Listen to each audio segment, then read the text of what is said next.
ఆ chips ప్రాణాంతకం. Potato చిప్స్ను తయారు చేసి ప్రముఖ బ్రాండ్ లేస్ యూఎస్లో తమ క్లాసిక్ పొటాటో చిప్స్ ప్యాకెట్లను వేల సంఖ్యలో రీకాల్ చేసింది. కొన్ని ప్యాకెట్లోని చిప్స్లు కొందరికి ప్రాణహాని కలిగించే ఒక అప్రకటిత అలర్జీ కారకం ఉన్నట్లు వెల్లడైన తర్వాత వేల కొద్ది ప్యాకెట్లను వెనక్కి తీసుకున్నట్లు ఫ్రీ-టు లే కంపెనీ ప్రకటించింది. ఈ మేరకు లేస్ ప్రకటించిన రీకాల్ను US food and drug administration FDA తాజాగా క్లాస్ 1 రీకాల్గా వర్గీకరించింది. అంటే తీవ్రమైన ఆరోగ్య పరిణామాలు లేదా మరణానికి కూడా దారితీసే ప్రమాదం ఉందని హెచ్చరించింది.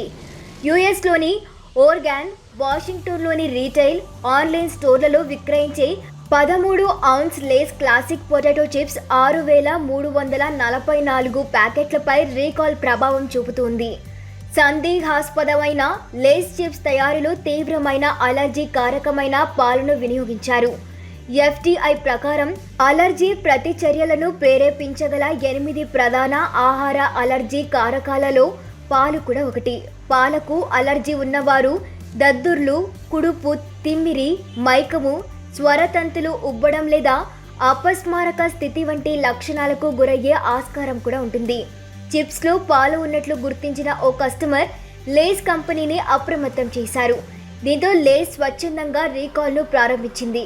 రీకాల్ ప్రత్యేకంగా ఓరిగాన్, వాషింగ్టన్లోని రీటైల్, ఈ కామర్స్ అవుట్లెట్లో విక్రయించే Lay's classic potato chips 13 ounce ప్యాకెట్లను వర్తిస్తుంది. దీనికి సంబంధించి ఇంతవరకు ఎటువంటి అలర్జీ ప్రతిచర్యలు నమోదు కాలేదని, లేస్కు చెందిన ఇతర ఉత్పత్తులను రీకాల్ చేయడం లేదని డిసెంబర్ 16 నాటి పత్రికా ప్రకటనలో ఫ్రీ-టు లే పేర్కొనింది. అలర్జీ కారకాలు ఉన్నాయనే కారణంతో జారీ చేసిన రీకాల్ ఇదొక్కటే కాదు, గ్రోనాలా బార్లు, ప్యాన్ కేక్ మిక్స్లు, సాస్లతో సహా మరో 6 ఆహార ఉత్పత్తులలో అప్రకటిత అలర్జీ కారకాలు ఉంటుండటంతో ఎఫ్డీఏ ఇటీవల ఆయా ఉత్పత్తుల రీకాల్కు ఆదేశాలు జారీ చేసింది.